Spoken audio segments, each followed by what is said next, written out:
Friends welcome to yoga channel நம்ம yoga சேனல்ல இன்னைக்கு என்ன ரெசிபி பார்க்க போறோம்னா இன்னைக்கு வந்து முட்டை கிரேவி தான் பார்க்க போறோம். சிம்பிளா இருக்கு. இது தேங்காய் எல்லாமே அரைச்சு ஊத்தாம சூப்பரா இருக்கு இந்த கிரேவி வந்து. வாங்க அதை எப்படி செய்யலாம்னு பார்க்கலாம். நம்ம வீடியோக்குள்ள போறதுக்கு முன்னாடி நம்ம சேனலை மறக்காம லைக் பண்ணுங்க, ஷேர் பண்ணி கமெண்ட் பண்ணி Subscribe பண்ணிக்கங்க. அப்பதான் நான் போடுற வீடியோ அப்பப்போ உங்களுக்கு நோட்டிஃபிகேஷன் ஆகும், நீங்க உடனுக்குடனே பார்க்க முடியும் ஃப்ரெண்ட்ஸ். இப்போ வாங்க முட்டை கிரேவி எப்படி பண்ணிடலாம்னு பார்க்கலாம்.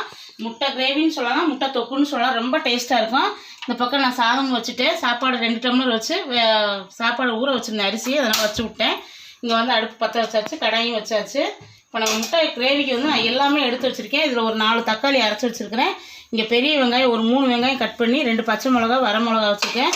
முட்டை ஒரு 8 முட்டை வேக வச்சுருக்கிறேன்.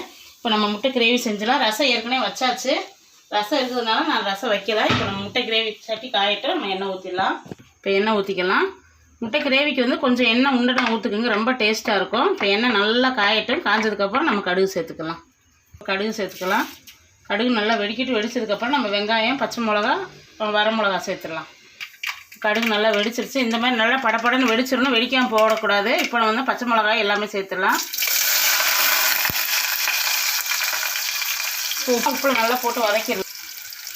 முட்டை கிரேவிக்கு தேவையான அளவு உப்பு சேர்த்துடலாம். நல்லா வதங்கட்டும். நல்லா வதங்கினதுக்கப்புறம் நம்ம இஞ்சி பூண்டு பேஸ்ட்டு சேர்த்து விட்டுடலாம். ரொம்ப வந்து வதங்க வேண்டாம், ஓரளவுக்கு வதங்கினா போதும். வெங்காயம் வந்து இதிலே வந்து இஞ்சி பூண்டு பேஸ்ட்டு ஒரு 1/2 ஸ்பூன் சேர்த்துக்கலாம். நம்ம வீட்டிலே அரைச்சி வச்சது இஞ்சி பூண்டு பேஸ்ட்டு சேர்த்துக்கலாம். நல்லா அந்த பச்சை வாடை போட வரைக்கும் நம்ம இஞ்சி பூண்டு பேஸ்ட்டு வதக்கி விட்டு நம்ம உப்பு சேர்த்துடணும். உப்பு சேர்க்காம இஞ்சி பூண்டு போட்டோம்னு வச்சுக்கோங்க, அடி பிடிக்கும். உப்பு போட்டுட்டு நம்ம எப்பயுமே இஞ்சி பூண்டு பேஸ்ட்டு போடணும். நல்லா வதங்கட்டும். வெங்காயம் நல்லா வதங்கிடுச்சு. இப்போ வந்து நம்ம தக்காளி பழம் சேர்த்துடலாம். நம்ம அரைச்சி வச்ச தக்காளி பழத்தை சேர்த்துடலாம். இப்போ நல்லா பச்சை வாடை போகிற அளவுக்கு வதங்கிடணும். தக்காளி பழம் வந்து நல்லா சேர்த்துடலாம். சேர்த்துட்டு நல்லா மூடி வச்சிடலாம். நல்லா பச்சை வாடை போகட்டும். வாங்க ஃப்ரெண்ட்ஸ், தக்காளி வந்து நல்லா வதக்கிடுச்சு வருங்க. இந்த மாதிரி தக்காளி நல்லா பச்சை வாடை போடுற அளவுக்கு வதங்கிடணும். இந்த பக்கம் சாப்பாடு நமக்கு நல்லா கொதி வந்துருச்சு. இப்போ வந்து இதில் நம்ம என்னென்ன சேர்க்கலான்னு பார்க்குறோமா, மல்லித்தூள் எல்லாமே சேர்த்துடலாம். இப்போ வந்து மல்லித்தூள் ஒரு 1/2 ஸ்பூன் சேர்த்துக்கோங்க. கரம் மசாலா அதே மாதிரி கரம் மசாலா ஒரு 1/2 ஸ்பூன் சேர்த்துக்கலாம். உங்களுக்கு எவ்வளோக்கு வேணுமோ அந்தளவுக்கு தேவையான அளவு சேர்த்துக்கோங்க. மஞ்சத்தூள் மிளகாத்தூள் ஒரு 1/2 ஸ்பூனு, மஞ்சத்தூள் கொஞ்சம், எல்லாமே போட்டு நல்லா வதக்கி விட்டுறலாம். நல்லா வதக்கியாச்சு. இப்போ நம்ம வீட்டில் அரைச்ச குழம்பு தூள் கொஞ்சம் சேர்த்துக்கலாம். ஒரு 1/2 ஸ்பூன் சேர்த்துருக்குறேன். இந்த கிரேவி வந்து அவ்வளோ டேஸ்ட்டாக இருக்குது. இந்த மாதிரி இந்த மசாலாலாம் போட்டு செஞ்சோம்னா சூப்பராக இருக்கும். இப்போ வந்து எல்லாம் நல்லா வதக்கி விட்டு நம்ம தக்காளி அரைச்சோம்ல மிக்ஸி ஜார் தண்ணி கழுவி வச்சுருக்கோம், அதை சேர்த்துக்கலாம். சேர்த்துட்டு ஒரு நல்ல ஒரு கொதி வரட்டும். அதுக்கப்புறம் நமக்கு எவ்வளோ தண்ணி வேணுமோ அந்த அளவுக்கு தண்ணி சேர்த்துக்கலாம். கத்திரிக்காய் நம்ம மாடியிலே இந்த கத்திரிக்காய் வச்சுருக்குது. இது இப்போ தான் 2 கத்திரிக்காய் முளைச்சிருக்கு, இன்னும் 2 பிஞ்சாக இருக்குது. சரி, இது நாளைக்கு ஏதாவது புளிக்குழம்பு மாங்காய் போட்டு புளிக்குழம்பு வச்சு காட்டுறேன் உங்களுக்கு. இப்போ வாங்க நமக்கு முட்டை கிரேவி எப்படி இருக்குன்னு பார்த்துக்கலாம். கொஞ்சமாக கருவேப்பிலை சேர்த்துடலாம். நல்லா கிளறி விட்டுறலாம். அந்த பச்சை வடையெல்லாம் போனதுக்கப்புறம் தான் நம்ம தண்ணி சேர்க்கணும். ஏன்னா அந்த மசாலாவோட இன்னும் கொஞ்சம் நமக்கு திக்னஸ் ஆகும். அதனால் இன்னும் கொஞ்சமாக நம்ம தண்ணி சேர்த்துக்கலாம்.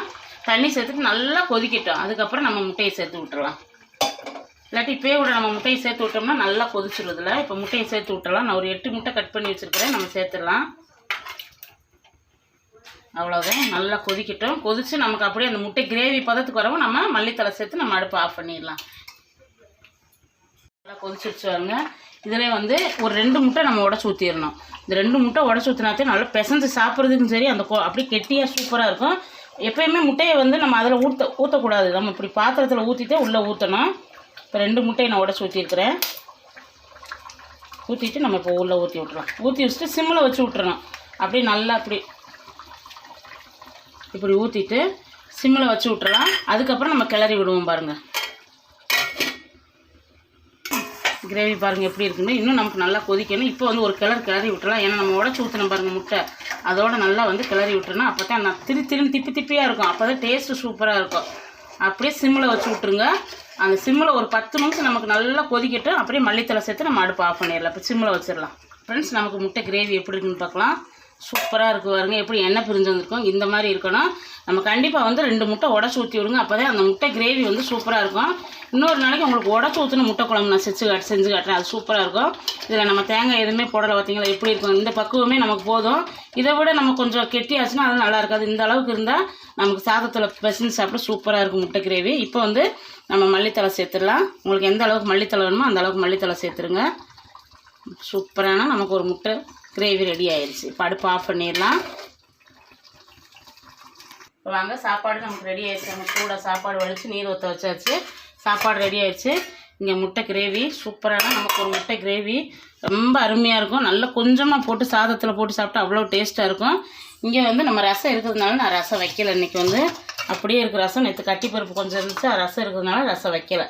அவ்வளோதான் ஃப்ரெண்ட்ஸ். இன்றைக்கி நம்ம வீட்டில் வந்து சூப்பரான முட்டை கிரேவி பார்த்தீங்க. இதே மாதிரி முட்டை கிரேவி இது சப்பாத்திக்கு, இட்லிக்கு, தோசைக்கு எல்லாத்துக்குமே சூப்பராக இருக்கும். ரொம்ப டேஸ்ட்டாகவும் அதிகமாக இருக்கும். இதே மாதிரி நீங்கள் செஞ்சு பாருங்கள். வெளியில் எங்கேயாவது போனோம்னா கூட இந்த மாதிரி கிரேவி செஞ்சு எடுத்துகிட்டு போனோம்னா சப்பாத்திக்கு, இட்லிக்கெலாம் சூப்பராக இருக்கும். இந்த ரெசிபி உங்களுக்கு ரொம்ப பிடிச்சிருக்கு நினைக்கிறேன். பிடிச்சிருந்தா நம்ம யோகா சேனல் சப்ஸ்கிரைப் பண்ணிக்கோங்க. அப்போ தான் நான் போடுற வீடியோ உங்களுக்கு நோட்டிஃபிகேஷன் வரும். நாளைக்கு வேறு ஒரு டிஷ்ஷில் சந்திக்கலாம் ஃப்ரெண்ட்ஸ். Bye friends. தேங்க்யூ.